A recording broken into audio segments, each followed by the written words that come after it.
హరే కృష్ణ. భగవద్గీత 7వ అధ్యాయం జ్ఞాన విజ్ఞాన యోగం 17వ శ్లోకం.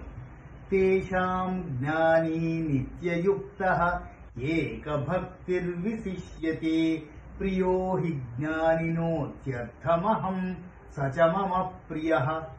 ఎంత అద్భుతంగా క్లియర్ గా చెప్తున్నారో చూడండి.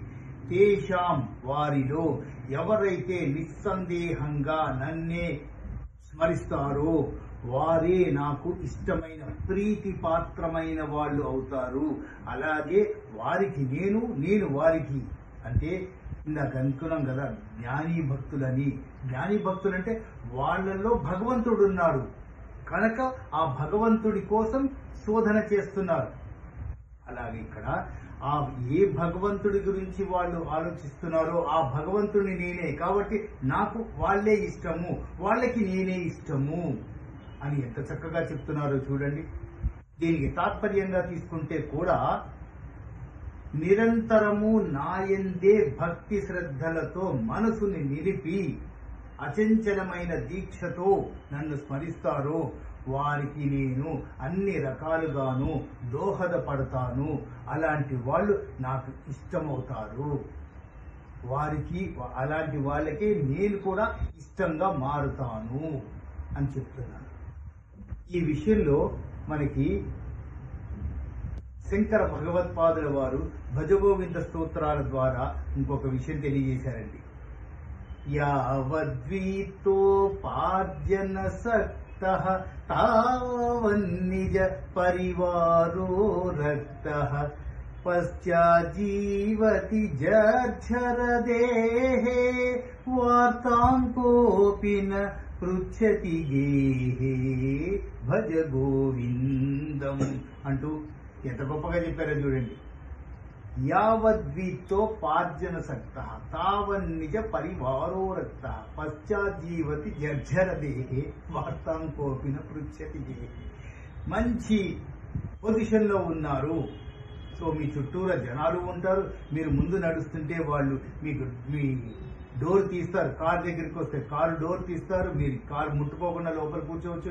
ఆఫీస్కి వెళ్ళంగానే ఒక ప్యూన్ ఉంటాడు, వాడు డోర్ తీస్తాడు. మీరు వెళ్ళగానే వెంటనే మీరు రాకముందే మీ క్యాబిన్ అంతా క్లీన్ అయిపోయి స్ప్రే కొట్టేసి అవసరమైతే అగరబత్తులు పెట్టేసి అంత అట్మాస్ఫియర్ క్రియేట్ చేస్తారు. మీరు రాగానే మీకు సార్ కాఫీ కావాలి. ఇంత రాచమర్యాదలన్నీ అనుభవించారు. పదవీ విరమణ వచ్చిందండి, రిటైర్మెంట్ వచ్చింది.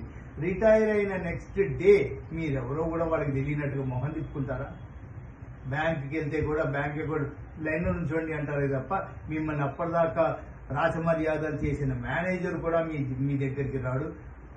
మీరు అక్కడికి వెళ్తూ ఉంటే సార్ కొంచెం బిజీగా ఉన్నాను, మీ స్టాఫ్ కౌంటర్లో ఉన్న స్టాఫ్ మీకు హెల్ప్ చేస్తారు అంటే మనము ఇంకా ఎందుకు పనికిరాము అని వాళ్ళు డిసైడ్ చేస్తున్నారు. జీవితం అలాగే ఉంటుందండి.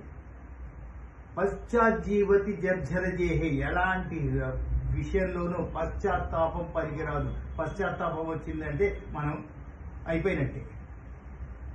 వార్తాంకోపిన పృచ్ఛతి దేహే. ఇవన్నిటిని తట్టుకొని మీరు కంఫర్టబుల్ గా ఉండాలి. మీరు ఎప్పుడైనా సరే భగవద్ ధ్యానంలో ఉంటే ఇలాంటివన్నీ టెంపరీ ఫినామినా, టెంపరీ థింగ్స్ ఏవి మీ మనసుని తాకదు అని శంకర భగవత్పాదుల వారు ఈ శ్లోకం ద్వారా మనకి విన్నవిస్తున్నారు. మనము ఒక్కసారి మళ్ళీ భగవద్గీత శ్లోకాన్ని చెప్పుకుందామా? తేషాం జ్ఞానీ నిత్యయుక్తః ఏకభక్తిర్విశిష్యతే ప్రియో హి జ్ఞానినోత్యర్థమహం సచ మమ ప్రియః. హరే కృష్ణ.